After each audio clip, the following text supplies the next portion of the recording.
redynamiser l'économie tunisienne dans un contexte sécuritaire que nous savons difficile. Et les grands enjeux sécuritaires de la Tunisie sont aussi des enjeux sécuritaires, bien évidemment, pour la France. Nous avons bien sûr aussi évoqué la préparation de la conférence de Tunisie 2020 qui se tient à Tunis à la fin du mois de novembre et qui est l'occasion de mobiliser la communauté internationale, les entreprises, les entrepreneurs, les bailleurs de fonds au profit du développement de la Tunisie dans un contexte de réforme particulièrement courageux. J'ai confirmé au chef du gouvernement que je me rendrai à Tunis les 28 et 29 novembre, d'abord pour des rencontres bilatérales et pour ouvrir à ses côtés cette conférence où la France doit pleinement assumer son rôle de leadership. Et je l'ai assuré que nous ferons tout ce qui est nécessaire pour garantir une présence française, en particulier celle de nos entreprises. Nous sommes premiers investisseurs, premiers clients, donc il faut être au rang de ces responsabilités au plus haut niveau. Nous avons évoqué avec les ministres les différentes coopérations bilatérales. Nous avons notamment évoqué le soutien que la France accorde à la Tunisie s'agissant en particulier de la mise en œuvre de notre plan de soutien d'1 milliard d'euros sur 5 ans qui avait été annoncé par le président de la République, François Hollande, début 2015. Et enfin, bien sûr, sur tous les autres champs de la coopération, nous avons confirmé notre engagement commun. C'est une vieille relation entre la France et la Tunisie. Ce sont des peuples et des jeunesses, notamment, qui sont entremêlés. Il y a évidemment beaucoup de Tunisiens en France, beaucoup de Franco-Tunisiens. Il y a des personnalités françaises qui sont profondément attachées à la Tunisie, dans la politique, dans le sport, dans les arts et la culture.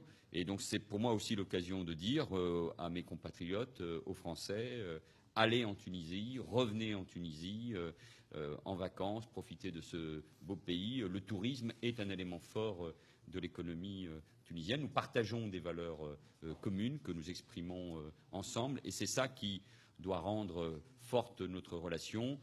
Moi j'ai une conviction, c'est que l'avenir de l'Europe, mais bien sûr d'abord l'avenir de la France, il se joue en Afrique, il se joue au Maghreb, il se joue en Méditerranée, si nous voulons relever les grands défis migratoires, celui de la lutte contre le terrorisme, les grands enjeux climatiques. Nous sommes en pleine COP 22 à Marrakech. Tous ces grands enjeux économiques, ceux de notre jeunesse, eh bien, nous devons les relever ensemble. Et s'il y a un pays avec qui nous devons bâtir ce pont entre les deux continents, c'est bien sûr la Tunisie.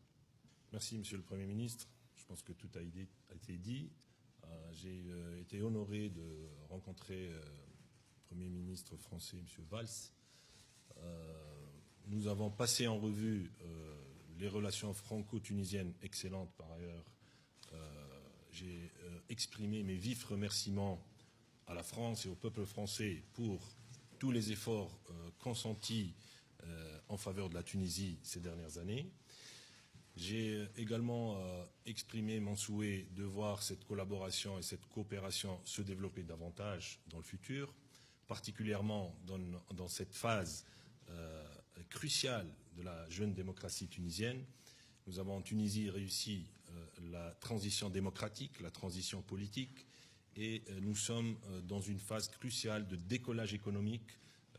Nous avons beaucoup d'attentes en matière sociale et économique et nous comptons bien évidemment sur nos partenaires et particulièrement la France qui a toujours soutenu la Tunisie dans des moments difficiles. Le gouvernement d'union nationale compte beaucoup sur ses partenaires historiques. Nous avons une conférence d'investissement en Tunisie